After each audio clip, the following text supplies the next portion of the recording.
গল্পটা শুরু হয় কিম নামের একজন লোককে দেখিয়ে। যথারীতি প্রতিদিনের মতো আজকেও সে বাস থেকে নামে, আর তখনই লক্ষ্য করে লি নামের একজন মেয়ে বাস স্ট্যান্ডে লাগেজ নিয়ে বসে রয়েছে। তো প্রথম কয়েকদিন কিম এভাবে মেয়েটিকে উপেক্ষা করে চলেছে, কিন্তু প্রতিদিন এসেই খালি ওকে দেখতে পায়। তো একদিন বেচারা বিরক্ত হয়ে তাকে জিজ্ঞাসা করে, তুমি প্রতিদিনের মতো একই জায়গায় এখানে কেন বসে থাকো শুধু শুধু? তুমি এখানে কি করছো? মেয়েটা তখন বলে, আমি বাসের জন্য অপেক্ষা করছি।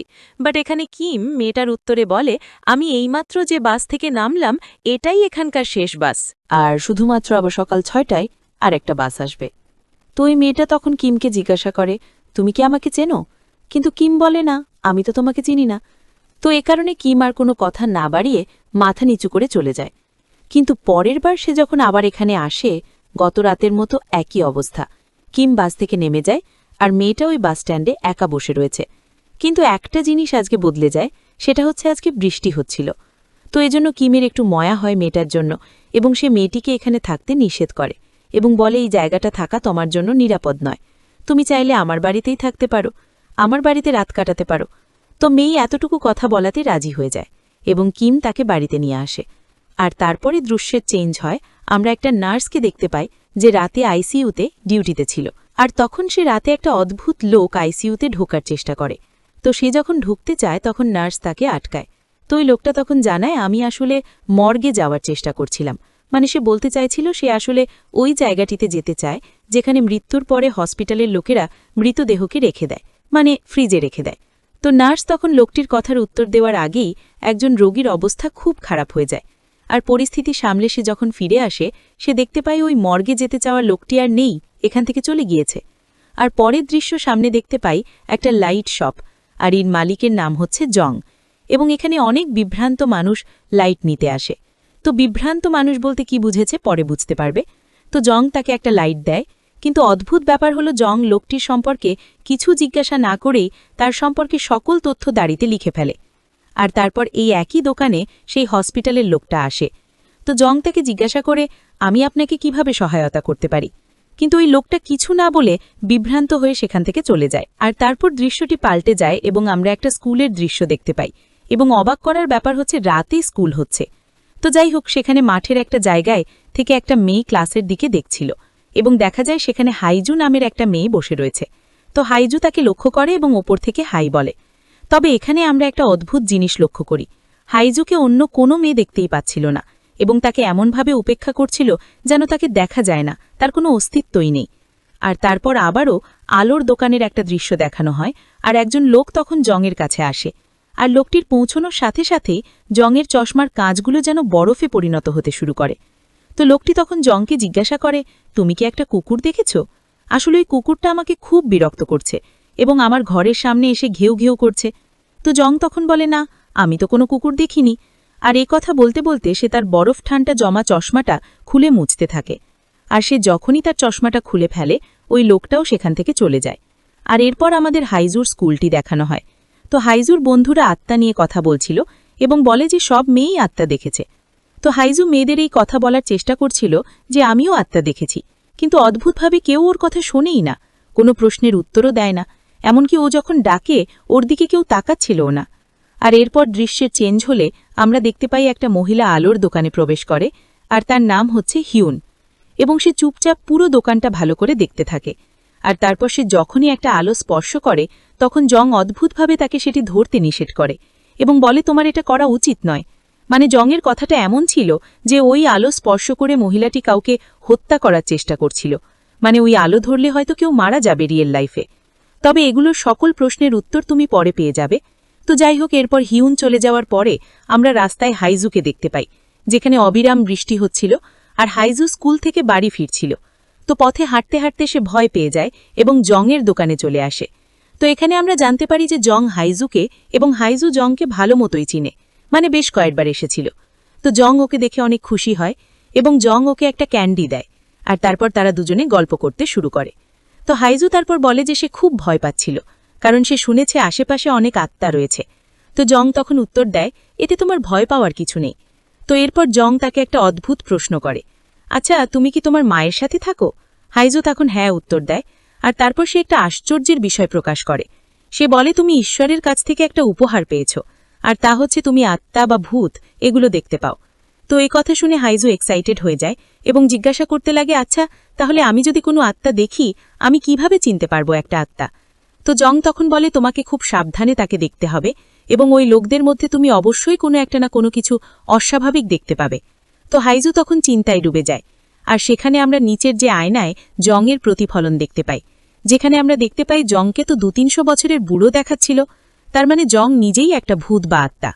তো এরপর দৃশ্যটা কাট হয়ে যায় এবং আমরা আবারও কিমকে দেখতে পাই। তো কিম তার বাড়িতে যাওয়ার পরে লক্ষ্য করে যে লি নামের মেয়ে, যাকে সে বাসস্ট্যান্ড থেকে নিয়ে এসেছে, তার নখগুলো হাতের উল্টো পাশে লাগানো। তো এটা দেখে সে ভয় পেয়ে যায় এবং বুঝতে পারে যে এটা হয়তো ভূত প্রেত হবে। কিন্তু সেই মুহূর্তেই করে কি লি নামের সেই মেয়েটি কিমের উপর আক্রমণ করে।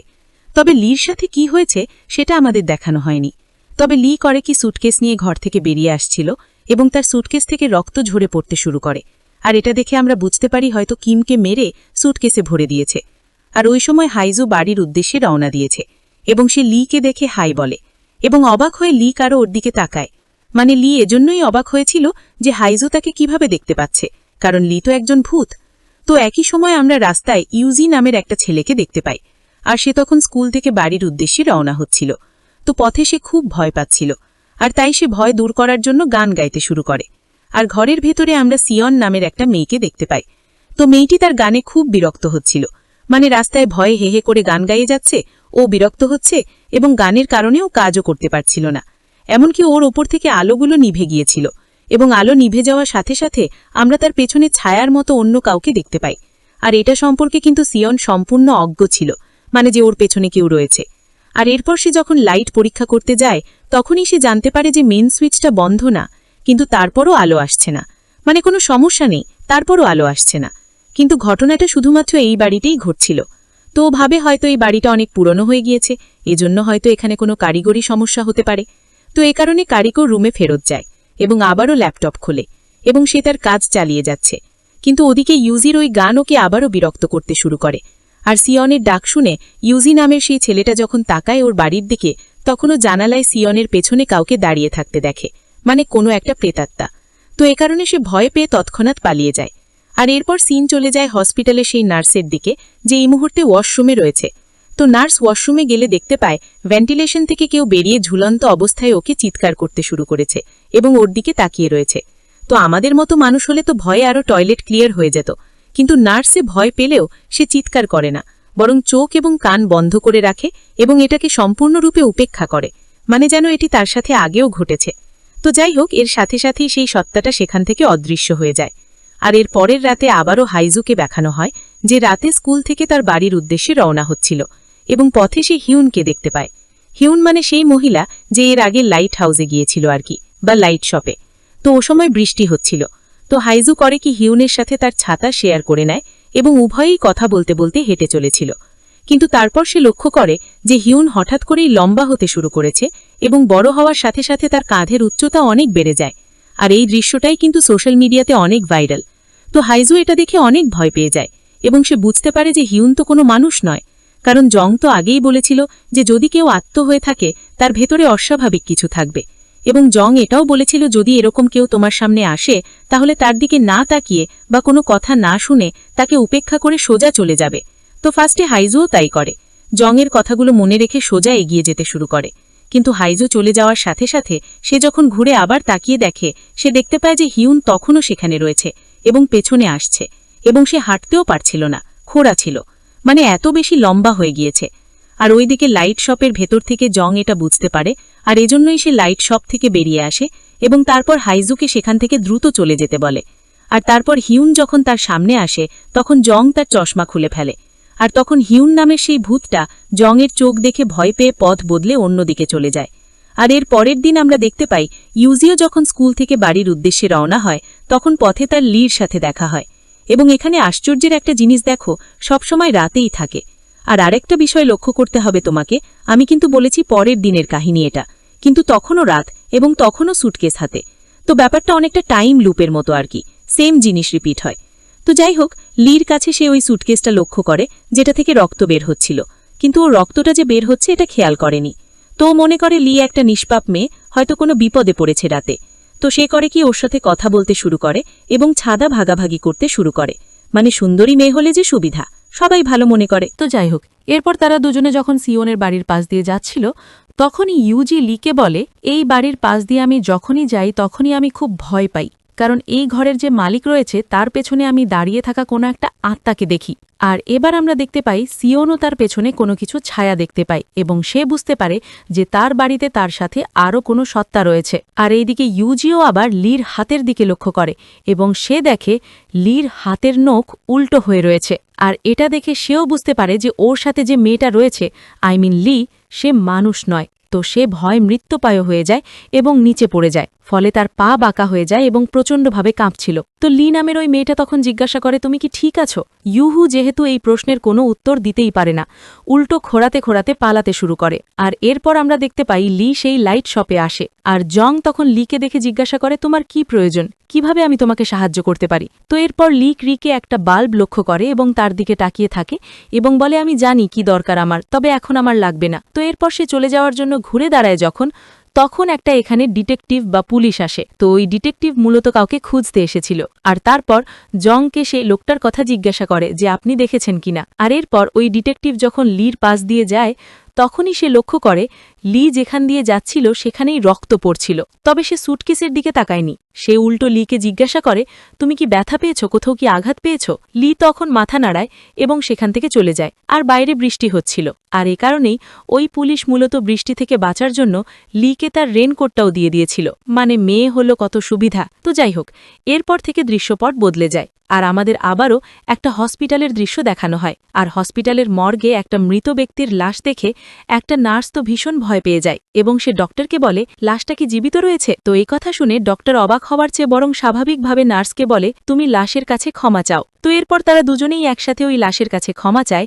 আর তারপর যখন ওই নার্স সেখান থেকে চলে যায় তখন ডক্টর করে ওই মৃতদেহের যত্ন নেয় এবং প্রস্তুত করতে থাকে। এমনকি ডক্টর ওই মৃতদেহটির সাথে কথা বলতে থাকে। মানে ওই মৃতদেহটা খুব দ্বিধাগ্রস্ত ছিল, সে বুঝতে পারছিল না তার সাথে এটা কি হচ্ছে, তাকে কেন এরকম ফুল দিয়ে সাজানো হচ্ছে। তো ডক্টর তখন বলে, তুমি মারা গিয়েছ, তোমাকে আমরা বিদায় জানাচ্ছি। মানে মৃত মানুষও বিশ্বাস করতে চায় না সে মারা গিয়েছে। তো যাই হোক, ওই হসপিটালের নার্স কিন্তু তখনও বাড়িতে যায়নি। তো বাড়িতে যাওয়ার জন্য সে যখন লিফটে ওঠে তখন আমরা একটা বাস চালককে দেখতে পাই। তো ওই বাস ড্রাইভার নার্সের দিকে তাকিয়ে অদ্ভুতভাবে কাঁদতে শুরু করে এবং সে যখন কাঁদছিল তার চোখ দিয়ে পানি বেরোনোর বদলে তার সারা শরীর দিয়ে পানি বের হতে থাকে এবং সমস্ত পানিতে লিফট ভরে যায়। তো নার্স তো এটা দেখে খুব ভয় পেয়ে যায় এবং সে যখনই পানিতে ডুবে প্রায় মারা যাওয়ার উপক্রম হচ্ছে তখনই লিফটের দরজা খুলে যায় এবং নার্স দেখতে পায় এখানে কোনো পানিও ছিল না, ওই লোকটাও ছিল না, তার মানে এটা তার ভ্রমও ছিল। তো এরপর দৃশ্যটা কেটে পুনরায় আমাদের একই আলোর দোকানের একটা দৃশ্য দেখানো হয়, লাইট শপে, যেখানে আবারও একজন অপরাধীর খোঁজে সেই পুলিশ এসেছে। তো জং তখন ওই পুলিশকে ক্রিমিনাল সম্পর্কে জিজ্ঞাসা করতে লাগে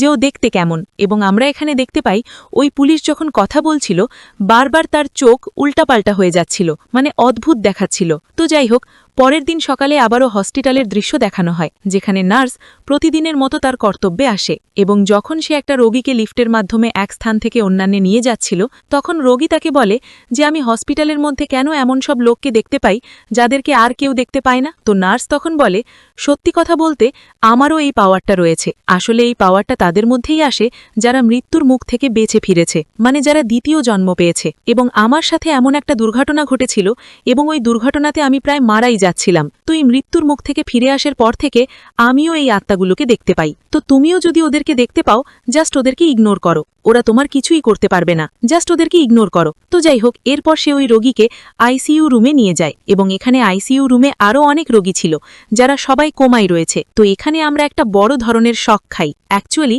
এতক্ষণে আমরা যতগুলো চরিত্রকে দেখেছি তারা সবাই মূলত এখানে কোমায় রয়েছে। তো এখানে আসে সিনেমার সবচেয়ে বড় টুইস্ট। তো আমরা এতক্ষণ যে মানুষদের মধ্যে দেখেছি তাদের মধ্যে কেউ একেবারে মারা গিয়েছে, কেউ সম্পূর্ণ বেঁচে নেই, মানে তারা কোমায় রয়েছে এবং তাদের আত্মা নির্দিষ্ট একটা জায়গায় সাথে পৃথিবীতে ঘুরে বেড়াচ্ছে, কারণ তারা মৃত না, জীবিতও না। আর এ কারণে তাদের আত্মা বিশ্বে ছড়িয়ে রয়েছে। আর অবশেষে আমরা হাইজুকে দেখতে পাই। তো প্রতিবারই হাইজু যখন পড়াশুনো করতে যেত সে তার মায়ের জন্য ওই লাইট শপ থেকে একটা করে বাল্ব নিয়ে যেত, কিন্তু অদ্ভুত ব্যাপার হলো ওর মায়ের জন্য যে বাল্বটা নিত ওই বাল্বটা কখনোই জ্বলত না, নষ্ট হয়ে যেত। আর এই পয়েন্টটা তোমার মনে রাখতে হবে। এবং আমরা দেখতে পাই ডাস্টবিনে অনেক বাল্ব জমে উঠেছে। তো তো হাইজুর মা ও মুহূর্তে অনেক হতাশ ছিল, আর তাই হাইজু তাকে জড়িয়ে ধরে। এবং অদ্ভুত ব্যাপার হলো ওর মায়ের শরীর থেকে আজকেও অনেক ফুলের গন্ধ অনুভব করে। আর এরপর দৃশ্যটা কেটে যায় এবং আসল দুনিয়ায় আমাদের নেওয়া হয়, যেখানে সেই ডক্টর যে মৃতদেহটির সাথে কথা বলছিল না, বোঝাচ্ছিল যে তুমি তো মারা গিয়েছ। তো ওই মৃতদেহটা আসলে কেউ না, ওটা ছিল হাইজুরি মা, যাকে ফুল দিয়ে সজ্জিত করা হয়েছে বিদায় দেওয়ার জন্য। এই কারণেই তার শরীর থেকে আজকে সুগন্ধ আসতে শুরু করেছে। তো এইখানে আমরা কি বুঝতে পারি যে হাইজুর মা মারা গিয়েও আত্মার দুনিয়াতে রয়েছে এবং হাইজু কমাতে গিয়েও আত্মার দুনিয়াতে রয়েছে। তবে হাইজু জানে না যে তার মা মারা গিয়েছে। তো এখানে আমাদের প্রশ্ন জাগে যে এই সমস্ত আত্মা এই পৃথিবীতে এলো কিভাবে, এই আত্মার পৃথিবীতে এলো কিভাবে, লাইট সব পৃথিবীতে এলো কিভাবে। তো এখানেই রহস্যটা উন্মোচিত হয় এবং এই গল্পটার অতীত বলা হয়। তো এখানে এই গল্পের সকল ক্যারেক্টারকে এক জায়গায় দেখানো হয় এবং প্রতিদিন যে যার নিজস্ব রুটিন মেনে চলছিল। তো প্রথমে দেখানো হয় কিমকে, এবং সে তার ভাবি স্ত্রীর সাথে দেখা করতে যাচ্ছিল। আর কিমের ভাবি স্ত্রী ছিল আর কেউ নয় বরং লি, যে আর কি ওই যে সিনেমার শুরুতে ওকে মেরে সুটকেসে বলে দিয়েছে। আর এরপর আমরা হিয়ন এবং সিয়নকে দেখতে পাই। হিয়ন মানে যেটা ওই যে অনেক লম্বা ভূত হয়ে গিয়েছিল, আর সিয়ন মানে যে ওই ফ্ল্যাটে থাকে এবং ওর পেছনে একটা আত্মা দেখা যায় মাঝে মাঝে। তো ওরা দুজন কিন্তু বান্ধবী এবং একসাথে থাকে। আর তারপর আমরা হাইজু এবং তার মাকে দেখতে পাই। তো হাইজুর মা হাইজুর খুব যত্ন করত এবং যথারীতি হাইজুর বাবা তাকে নিতে আসত। কিন্তু সেই দিন হাইজুর বাবা একটা ব্যবসায়িক ভ্রমণে গিয়েছিল, আর তাই আজকে মা হাইজুকে নিতে এসেছে। আর এখান থেকে যাওয়ার সময় আমরা ইউজি নামের ছেলেটাকে দেখতে পাই। তো ইউজি একটা বাসে বসে, আর সেই বাসের যে ড্রাইভার, যাকে আমরা একটু আগেই নার্সের সাথে লিফটে দেখেছিলাম, কান্না করেছিল। তো সেই ড্রাইভার লক্ষ্য করে যে বাসের ব্রেক ঠিকমতো কাজ করছে না। তবে তারপরে সেটা ইগনোর করে তাড়াহুড়ো করে বাস ছাড়ে, কারণ সময় ঘনিয়ে আসছে, তাড়াতাড়ি বাড়ি যাবে। এখন বাস ঠিক করতে গেলে তো তার ঝামেলা, বাড়িতে দেরি করে ফিরতে হবে। তো এই বাসের মধ্যে মূলত সকল চরিত্রকে আমরা দেখতে পাই। তো একটানা বৃষ্টি হচ্ছিল এবং হঠাৎ করেই বাস চলতে চলতে ভারসাম্য নষ্ট হয়ে যায়, টায়ার চাঞ্চার হয়ে যায়, ব্রেক কাজ করে এবং বাস সোজা করে কি সেতু ভেঙে পানিতে পড়ে যায়। আর এই বাসে তো আমাদের ওই যে কিমো ছিল, যাকে আর কি মেরে সুটকেসে পড়েছিল। তো ওর জন্য পরবর্তী বাস বা টার্মিনাল অপেক্ষা করছিল হচ্ছে তার হবু স্ত্রী লি। তো সে যখন এই দুর্ঘটনার খবর জানতে পারে, সে সম্পূর্ণ ভেঙে পড়ে। তো জরুরি পরিস্থিতিতে সবাইকে হসপিটালে নেওয়া হয় এবং সবার অবস্থা খুবই খারাপ। এবং এখানে দেখা যায় তারা হসপিটালে পৌঁছাতে পৌঁছাতেই হাইজুর মা মারা গিয়েছে এবং ওই হিয়ন মানে যেটা লম্বা ভূত হয়েছিল সেই মারা গিয়েছে এবং বাকি সবাই কোমায় রয়েছে। আর তখন আমরা কিমের মা আর বাবাকে দেখতে পাই, তাদের মন খারাপ ছিল। তো তখন লি করে কি, মানে কিমের যে হবু স্ত্রী, সে করে কি তার শাশুড়িকে টেক্সট করে এবং কিমের সম্পর্কে জিজ্ঞাসা করে। কিন্তু কিমের মা তারে রেগে গিয়ে তাকে বলে তোর জন্য কিম মারা গিয়েছে। আর এই কথা সে এজন্যই বলেছে কারণ সে চায়নি যে কিম লিকে বিয়ে করুক। এর কারণটা হলো লি কথা বলতে পারে না। তবে লি নামের ওই মেয়েটার জীবনে কিম ছাড়া আর কেউ ছিল না। তো কিমের যখন মৃত্যুর খবরও শোনে, ও খুব ভেঙে পড়ে এবং ওকে এরপর নিজের জীবন নিজেই নিয়ে নেয়। আর এখানে আমরা জানতে পারি যে আত্মার জীবনে মূলত ৩ জন মারা গিয়েছে এবং বাকি সবাই কোমায় রয়েছে। আর ওইদিকে লির আত্মহত্যা এতটাই যন্ত্রণাদায়ক ছিল যে তার হাতের সকল নখ পড়ে গিয়েছিল। আর এই কারণে আত্মার জগতে সে যখন ওঠে তার নখগুলো উল্টো ছিল। আর এখান থেকে দৃশ্যের কাট হয়, যেখানে আমরা আবারও আত্মার জগতে দেখতে পাই। তো এখানে বাসস্ট্যান্ডে লি তো কিমের জন্য ওয়েট করছে। তো কিম বাস থেকে নেমে আসে, তবে এটা কিন্তু আসল কিম না, এটা কিমের আত্মা। এবং কিম এতখানি মাথায় আঘাত পেয়েছে যে সে ভুলেই গিয়েছে যে লি নামে কেউ ছিল, তার বাগদাত্তা ছিল। তো প্রতিদিনের মতো সেও কিম লির দিকে তাকায় এবং সেখান থেকে চলে যায় এবং একটু দূরে গিয়েই কিম পড়ে যায়, কারণ বাস্তব জগতে কিমের উভয় পা অ্যাক্সিডেন্টে ভেঙে গিয়েছিল। আর এই কারণে আত্মার জগতেও সে ঠিকমতো হাঁটতে পারে না। তো যাই হোক, আত্মার জগতে কিমে এই যে বারবার বাস থেকে নামে একটু দূরে গিয়ে পড়ে যায় এবং লিওকে সামলায়, এইটা কিন্তু একটা টাইম লুপ ছিল। এবং এখানে যতগুলো আত্মা দেখছে তারা সবাই একটা টাইম লুপে রয়েছে। তো যাই হোক, বরাবরের মতোই লি ওর যত্ন নিত এবং ওকে বাড়িতে নিয়ে যেত এবং প্রতিদিনের মতো তার পা সেলাই করত, যাতে সে আত্মার জগতে চলতে পারে এবং বাস্তব জগতেও সুস্থ হয়ে ওঠে। তো এর মানে সিনেমার প্রথমে যে আমরা দেখেছিলাম সুটকেস থেকে রক্ত পড়ছে, ওটা আসলে কিমের রক্ত নয়, ওটা মূলত কিমের যে ওই যে পায়ের সমস্যা মাঝখান থেকে ভাঙা, লি ওটা সেলাই করে দিয়েছিল। আর আমরা লিকে খুনি ভেবেছিলাম। আসলে কিমের জন্য লি ছিল সবচেয়ে সেরা গার্ডিয়ান, সবচেয়ে স্বর্ণবিতশীল, সবচেয়ে ভালোবাসা। কিন্তু লি তো মারা গিয়েছে, মানে এই মেয়েটা মারা গিয়েছে, কিন্তু কিম এখনও পৃথিবীতে জীবিত হওয়ার চান্স রয়েছে। তো এরপর দৃশ্যের পরিবর্তন হয়। আমাদের স্কেচ সিয়নকে দেখানো হয়। সে তার অন্ধকার ঘরে ছিল এবং অনেকক্ষণ ধরে আলো না আসলে সে সম্পূর্ণ পাগল হয়ে যেতে শুরু করে এবং যখনই এরপর আলো আসে সে নিচে পড়ে যায় এবং দুর্ঘটনার সকল কথা মনে পড়ে এবং তার মনে পড়ে তাকে বাঁচাতে তার বান্ধবী হিয়ন তাকে পেছন থেকে টেনে ধরেছিল। আর এটা মনে করে সে কাঁদতে শুরু করে। আর তখন এখানে হিয়ন এসে তাকে সান্ত্বনা দেয়। আর ওইদিকে ওই পুলিশ যখন সিগারেট জ্বালানোর জন্য লাইটার জ্বালায় তখন সে তার ছাড়াতে দেখে যে তার মাথার অর্ধেকটা নেই এবং সে ভয়ে পেয়ে তাড়াতাড়ি লাইট শপের ভেতরে যায় এবং সমস্ত ঘটনা জংকে জিজ্ঞাসা করে যে আমার এরকম অদ্ভুত লাগছে কেন। এবং সে জংয়ের কাছে আরেকটা প্রশ্ন করে, এই পৃথিবীতে কি কখনো ভোর হয় না, সবসময় রাতই থাকে? তো জং তাকে কিছুই বলে না এবং কোনো উত্তর দেওয়ার পরিবর্তে সে সরাসরি তার চশমাটা খুলে ফেলে এবং এই প্রথম আমরা জংয়ের রাক্ষসী চোখ দেখতে পাই এবং তার চোখের দিকে ওই পুলিশ তাকিয়ে বুঝতে পারে যে জং কোনো মানুষ নয় এবং সে নিজেও আর কোনো মানুষ নেই এবং তার নিজেরও মনে পড়ে ওই দুর্ঘটনার কথা। কিন্তু এখন সে জং তার গল্প জিজ্ঞাসা করে যে এই পৃথিবীতে তুমি কিভাবে আসলে। তো জং তখন বলে, আজ থেকে প্রায় 50 বছর আগে আমি আর আমার মেয়ে বিল্ডিংয়ের মধ্যে ছিলাম, বাড়িতে ছিলাম এবং তারপর একটা ভূমিকম্প হয়ে আমরা দুজনেই চাপা পড়ে যাই এবং আমি আমার মেয়েকে খুঁজছিলাম এবং তাকে বের করে আনার জন্য খুব চেষ্টা করছিলাম। আর তাকে বের করার জন্য আমি প্রথম আলোর দোকানে এসেছিলাম বা এই লাইট শপে এসেছিলাম। আর তখনই আলোর দোকানের মালিক ছিল একটা মহিলা, যিনি আমাকে দেখেই বলেছিলেন আমি তো মারা গিয়েছি, আত্মা হয়ে গিয়েছি, আত্মাহত্য ছাড়া এখানে আসা পসিবল নয়। তবে সে আমাকে এটাও বলে যে তোমার মেয়ে আসল পৃথিবীতে উদ্ধার হয়ে গিয়েছে, সে এখন জীবিত, আর এই কারণে তার সাথে তোমার আর কখনো দেখা হবে না। তারপর এই দোকানে আমি থেকে যাই এবং ওই মহিলাটা যখন তার যে স্বপ্ন ছিল সেটা পূরণ হয়ে যায়, সেও এই জায়গা ছেড়ে চলে যায় এবং সেদিন থেকে আমি এই দোকানটা পরিচালনা করছি, কারণ আমি জানতাম মৃত্যুর পরে যে কোনো অসুবিধায় আত্মারাই আলোর দোকানে একবার না একবার আসবেই। আর আমি এই আশায় এই লাইট শপে কাজ করছি, হয়তো কোনো একদিন আমার মেয়ের সাথে আমার দেখা হয়ে যেতে পারে। তো এরপর ওই পুলিশ জংকে জিজ্ঞাসা করে, আচ্ছা আমি কি মারা গিয়েছি? জং তখন উত্তর দেয়, না, তুমি এখনো মারা যাওনি, তুমি কোমায় রয়েছ, তোমার আত্মা জাস্ট এখানে ঘুরে বেড়াচ্ছে এবং তুমি যদি আমার এখান থেকে তোমার আলো খুঁজে বের করতে পারো তবেই তুমি পৃথিবীতে ফেরত যেতে পারবে। এটা অনেকটা পৃথিবীর ভেতরে প্রবেশদ্বারের মতো, যেটা মানব জগৎ এবং আত্মার জগৎকে সংযুক্ত করে। তো যাই হোক, ওই পুলিশ করে চারিদিকে তাকাতে শুরু করে আর এখানে অনেক আলোর লাইট ছিল। তো জং তখন জিজ্ঞাসা করে, বলো তো কোন আলোটা তোমার? তো পুলিশ বলে, আমি তো বুঝতে পারছি না কোন আলোটা আমার, আমি এটা কিভাবে পাবো? জং তখন বলে, তুমি তোমার আলো তো খুঁজে পেয়েছ। আর এরপরে সে অবাক হয়ে তার আলোর দিকে তাকায়, যেটা ছিল তার লাইটারটা, অর্থাৎ ওটাই ওর আলো। তো এরপর আমরা সেখানে সেই বাস ড্রাইভারকেও দেখতে পাই। তো এই বাস ড্রাইভার এই পৃথিবীতে এসে এমন সমস্ত যে কোমা রোগী রয়েছে তাদেরকে আলোর দোকানে নিয়ে যায়, যাতে তারা আবার স্বাভাবিক হয়ে পৃথিবীতে ফিরতে পারে। সে চায় তার ভুলে যে অ্যাক্সিডেন্টটা হয়েছে তার কারণে যে অনেক মানুষ কোমা এসেছে, অন্তত কিছু মানুষের সে উপকার করতে পারুক, এই সোলের জগতে থেকে হলেও, মানে আত্মার জগতে থেকে হলেও। কারণ সে যদি তখন তাড়াতাড়ি বাড়ি যাবে না বলে ব্রেকটা যদি ঠিক করে নিত তাহলে এ অবস্থা হতো না। তো যাই হোক, এরপর সে ভিজে ভিজে যায় হচ্ছে ইউজির কাছে এবং তাকে আলোর দোকানে নিয়ে যেতে শুরু করে, যাতে ইউজি তার আলো খুঁজে পায়, স্বাভাবিক জীবনে ফেরত পেতে পারে।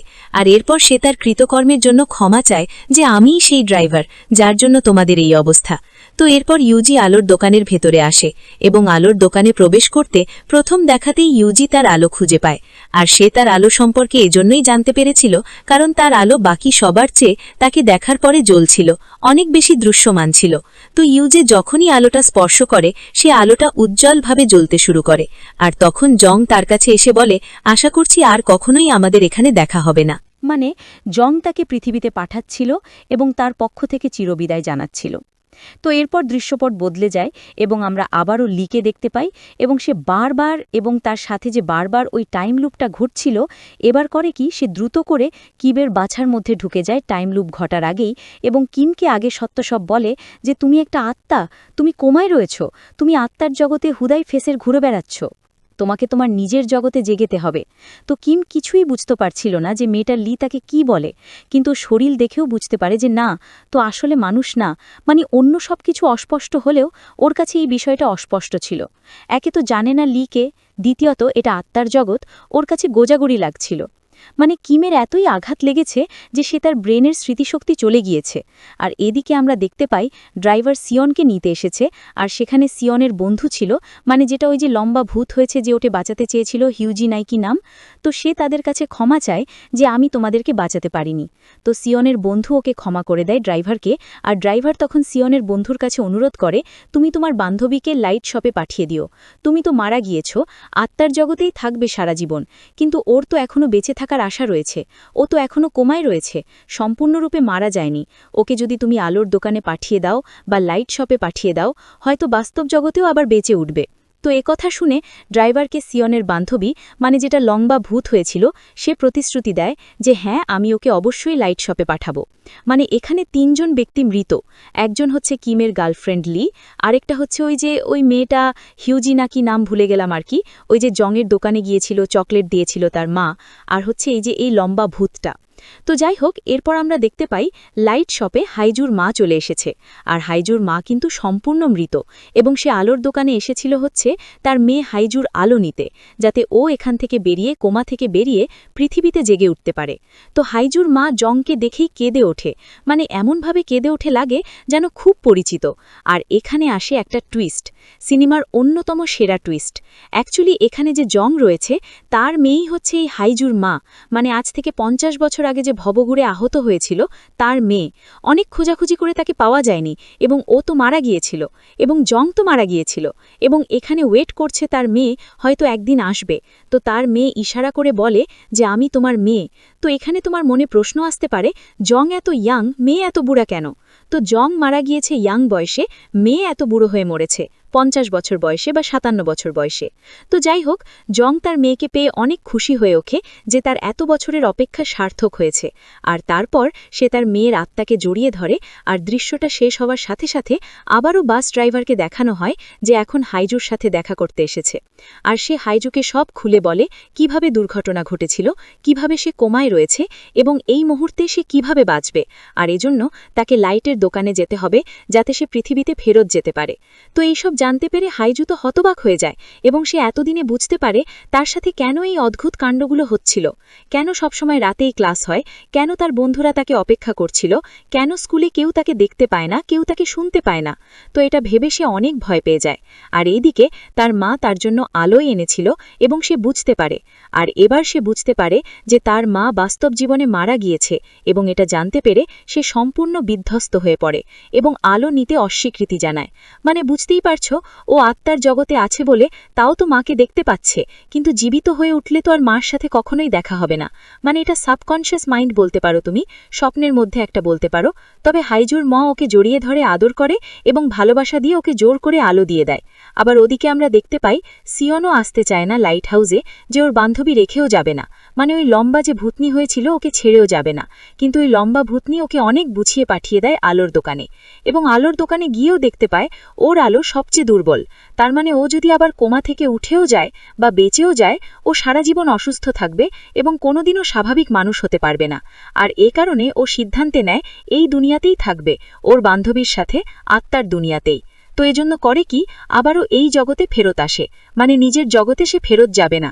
তো যাই হোক, সে গিয়ে তার বন্ধুকে বলতে শুরু করে, আজকের পর থেকে আমাকে আর কখনো যেতে বলবে না, আমি এখানেই থেকে যাব। তার মানে ওই জগতেও মারা যাবে আর কি, বাস্তব জগতে। আর এখানে আমাদের দেখানো হয় যে লিও কিমকে জোর করে আলোর দোকানে নিয়ে আসে। তবে কিম তখনও লিকে ভালোমতো চিনতে পারছিল না, কিন্তু লির পরামর্শ মেনে সে যখন আলোর দোকানের ভেতরে যায়, সেও তার আলো খুঁজে পায়, এবং সে তার নিজের আলো স্পর্শ করার সাথে সাথেই সেটার অনেক উজ্জ্বল আলো ছড়িয়ে পড়ে, এবং অবশেষে কিম তার বাস্তব জগতে জ্ঞান ফিরে পায়। কিন্তু এদিকে আমরা দেখতে পাই লি কিমের জন্য পেছন থেকে কান্নায় ভেঙে পড়ে, কারণ সে জানে আজকের পর থেকে তার আর কখনোই কিমের সাথে দেখা হবে না, যাকে সে পুরো জীবন ভালোবেসে এসেছে। মানে ও তো মারা গেছে, ও তো আত্মার জগতে আটকা থাকবে। তো দৃশ্যটা কাট হয়, আর এরপর আমরা আসল গল্পে আসি, যেখানে এই পৃথিবীর দৃশ্য দেখানো হয় বাস্তব দুনিয়া। আর এখানে শুধুমাত্র ইউজি কেবল সুস্থ হয়ে ওঠেনি, আগের মতোই স্বাভাবিক হয়ে গিয়েছে। আর এর সাথে নার্স তার সাথে দেখা করতে আসে, যাকে আমরা গল্পের শুরুতে দেখেছিলাম। কিন্তু হাইজোর একটা ব্যাপার স্পেশাল, সে তার কোমায় থাকাকালীন যে ওই জগতে গিয়েছিল, সোলের জগতে, সেগুলো তার মনে রয়েছে। আর এই কারণে সে দুঃখিত যে সে তার মার সাথে সে তার কখনো দেখা করতে পারবে না, এবং সে এই পৃথিবীতে তার মাকে অনেক মিস করে। আর এরপর আমরা দেখতে পাই সেই বাস চালক তার ওই অনুশোচনার জন্য ওই সোলের জগতে বা আত্মার জগতে ভালো কাজ করা শুরু করে দিয়েছে এবং সে দায়িত্ব নিয়ে যে সকলের মানুষের আত্মা কোমায় রয়েছে তাদেরকে ধরে ধরে লাইট শপে নিয়ে আসত যাতে তারা তাদের লাইট খুঁজে পায় এবং দ্রুত আবার কোমা থেকে ফেরত আসে। আর বর্তমানে সেই লাইট শপটা চালাচ্ছে হচ্ছে ইউজং আর তার মেয়ে বা হাইজুর মা, অর্থাৎ বাবা মেয়ে এখন একই পৃথিবীতে একে অপরের সাথে রয়েছে। মানে এই দিকে মা মেয়ের কাছ থেকে আলাদা হলে ওই মা আবার বাবার কাছে চলে গিয়েছে, মানে যেটা আমরাও মুখে মুখে বলে থাকি আর কি। তো যাই হোক, অবশেষে আসল পৃথিবীতে আমরা দেখতে পাই কিম কোমা থেকে বেরিয়ে এসেছে। তবে কিমের আজও মনে নেই ওই লি সম্পর্কে, মানে তার ব্রেন পুরা আউট হয়ে গিয়েছে। তবে তার আশেপাশে মানুষদের কাছ থেকে সে যখন লি এর ব্যাপারে শোনে সে এতটুকু বুঝতে পারে যে লি নামের একটা তার বান্ধবী ছিল। তবে কিমের এইটাও মনে আছে আত্মার জগতের কথা, যে ওই লি তাকে সাহায্য করেছিল আত্মার জগৎ থেকে ফেরত আসতে। আবার পুলিশও তার জীবন ফিরে পেয়েছে। তবে তার জীবন ফিরে পাওয়ার পরেও, মানে কোমা থেকে ফেরার পরেও তার একটা স্পেশাল সুপার পাওয়ার চলে এসেছে। সেটা হলো সে আত্মাদের দেখতে পাচ্ছিল, আর এই কারণে সে খুব বিরক্ত বোধ হতে শুরু করে। আর তারপর ওই পুলিশের সাথে একটা অদ্ভুত লোকের দেখা হয়, আর ওই অদ্ভুত লোকটা পুলিশকে বলে, তোমাকে দেখেই বুঝতে পেরেছি তুমিও অন্য জগতের আত্মাদের দেখতে পাও এবং তাদেরকে দেখে তুমি বিচলিত হয়ে পড়ো। দেখো, প্রথম প্রথম আমারও এরকম অবস্থা ছিল। আমি যখন দেখতাম আমি ভয় পেতাম, বিরক্ত হতাম, কিন্তু ধীরে ধীরে স্বাভাবিক হয়ে গিয়েছে। তোমারও স্বাভাবিক হবে, এত প্যানা নিও না। আর এখানেই এই সিনেমাটি শেষ হয়ে যায়। তো যাই হোক, আমি আজকের মতো বিদায় নিচ্ছি। তোমাদের কাছে সিনেমাটি কেমন লেগেছে সেটা কমেন্টে অবশ্যই জানাবে। ভালো থাকবে, সুস্থ থাকবে। টেক কেয়ার, আল্লাহ হাফেজ, বাই বাই।